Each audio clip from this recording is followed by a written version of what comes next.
Yeah, sorry. The camera cut out strangely enough. Always some weird stuff going on with both of my electronic devices, especially whenever I try to do anything related to the Greenville Group and their nefarious activities and low life scum way of doing business and running their operations. All you need to do to see what kind of an organization the Greenville Group actually is to take a look at this building complex. This is not a nice building complex. It is literally stocked to the rafters, piled to the rafters with the most revolting, hideous, mentally disturbed, low-life scum on the planet. And no, I'm not talking about skin color, you pathetic morons. The only people who actually believe that skin color has anything to do with anything are those who are too stupid to see past what is most obvious. Thinking that things are related to skin color is like thinking that the police officer who pulled you over because you were doing 100 in a 35, speed zone, pulled you over because your car is red or blue. Has nothing to do with anything. It's with your behavior, scum. So basically, the Greenville Group are a low-life scum organization. They are corrupt. Just take a look at their building complex. Take a look at their stairwells. Take a look at the situation with their tenants.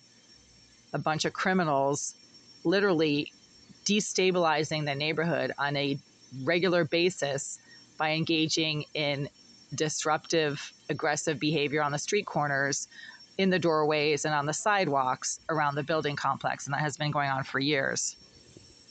I'm actually starting to think there might be a George Soros connection here, because that's kind of a Soros kind of thing to do, is to literally just unleash large numbers of psycho scum on a particular area to destabilize that area or that city or that town. And Soros focuses on first world countries like the United States. He doesn't seem to do this in countries like Uganda or the Philippines. He literally funds groups and organizations that engage in a lot of crime to destabilize organizations, areas, and movements. Anyway, I'm just,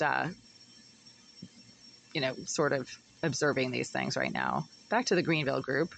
I'm pretty sure there's a connection between the Greenville Group and George Soros and BLM. Well, I know there's a connection between Greenville and BLM because people have told me. It's also pretty obvious if you look at the racial demographics of their building complex. Why are there no Asians living here? Why are there no white people living here? Why are there not even that many Latinos living here? This is a BLM operated building, obviously. And that's why they don't like Caucasian females such as myself, especially if we're not actually what they want us to be, right? So they keep trying to make me out to be a hooker.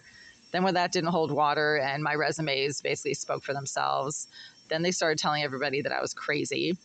And because that is medically and scientifically false, then they start telling people, that I'm a racist and this and that. I mean, they just don't stop trying to make up stories about who and what I am.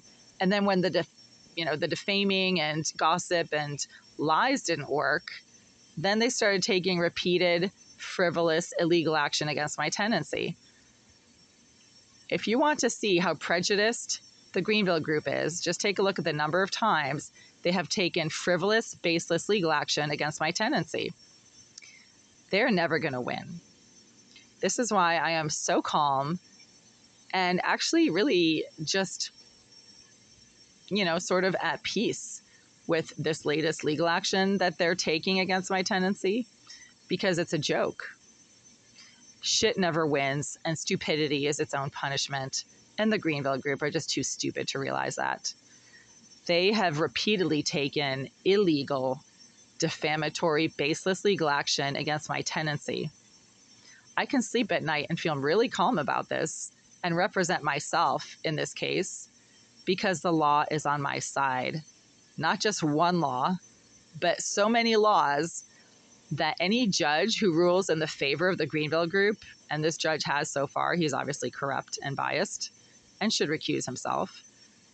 Any judge who rules in favor of the Greenville group is deliberately disregarding legal precedent, actual legal requirements, and ethics.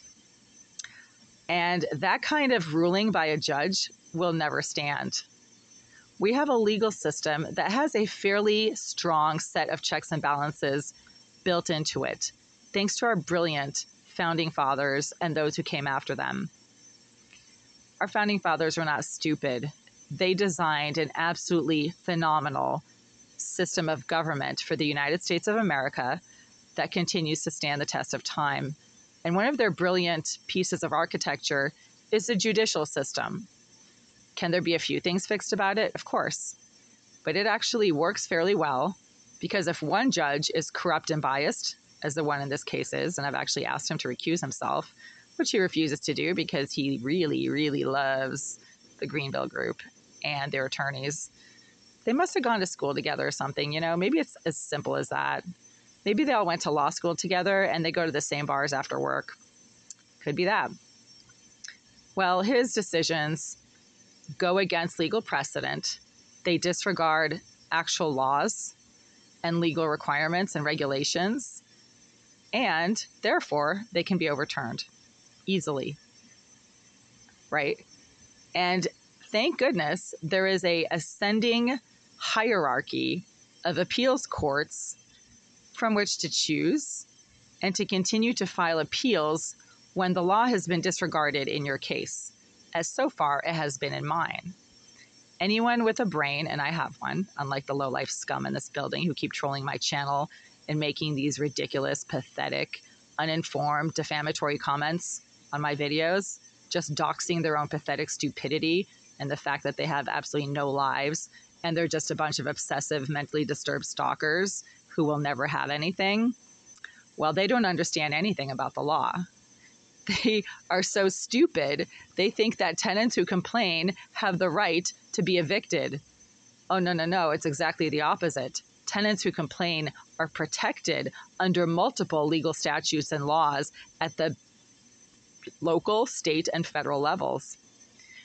It's called whistleblower protection. There's actually a Whistleblower Protection Act that was, passed federally many years ago that protects people such as myself. So I'm going to say this, and I've said it so many times before, we're going to say it again because it holds true in this situation like nothing else right now.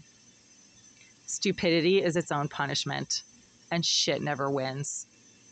But the law does, and legal precedent does, and the judicial system does. It works. You just have to know which court to take your issue to, right? And obviously a lower court, such as a housing court, is basically like kindergarten for the court system. So when a judge at the housing court has been negatively influenced against you, that's okay, because you're just dealing with a kindergarten teacher, not with a college professor. Copy? And if I have to, I will continue to take this case as high as it will go legally, because the Greenville group, by filing repeated actions against my tenancy, have repeatedly broken many laws. I don't have time right now to literally go after them and file a lawsuit against them. I'm playing defense against their lawsuit because I have to act as my own attorney. It's taking up a lot of my time, my resources, and maybe that's what they want. They're hoping I'm just going to get burned out trying to defend myself because I'm not a lawyer and I have to do a lot of extra legwork just to get up to speed on how all this works. But thank God I have an absolutely fantastic brain, a brain that has allowed me to be admitted into a PhD program that accepted only 20% of all applicants, statewide and nationwide, and to remain in that program for as long as my finances allowed me to. I was working 3 jobs the entire time I was in that PhD program and was literally not sleeping. I didn't sleep for about 5 years. And that PhD program actually took a lot longer than they billed themselves out to be. So most people did not graduate until they'd been in that program for 7 or 8 years, which is a really, really long time to be a full-time student. So anyway, there's that. But I have a fantastic brain. And the low-life scum who think that I'm as stupid and crazy as they are the ones who are actually delusional and stupid, and they're doxing their own pathetic inability to think critically and to observe accurately situations, people, places, and things. That's why they live in this building. They are DPH and DMH placements. They never leave the building. That's why they're constantly loitering around the corners, doorways, and sidewalks of this building. That's why they spend hours sitting in cars in the parking lot smoking crack and weed, because they're nothing but low-life scum. And again, it has nothing to do with anyone's skin color and everything to do with behavior. I worked for Barack Obama's re-election campaign. I had a paid position as a campaign organizer for Barack Obama. I could have easily worked for Mitt Romney. Didn't like Mitt Romney. I really liked Obama. Had nothing to do with his skin color. I really didn't care what his skin color was. I thought he was a brilliant man. Skin color obviously has nothing to do with anything. But if you think it does, then you're just letting your stupid show, because that's like saying, again, that the cop pulled you over because your car is red, even though you were going 100, right? Cops don't pull you over if you're going 35, even if your car is red. There you go. So, have I already won? Yes, I have. And the Greenville group had better be prepared to dish out a lot of money on attorneys if they want to get me out of here, because the law is on my side. And no amount of bribing or pressuring judges in the wrong direction is going to change that. So there you go, win-win.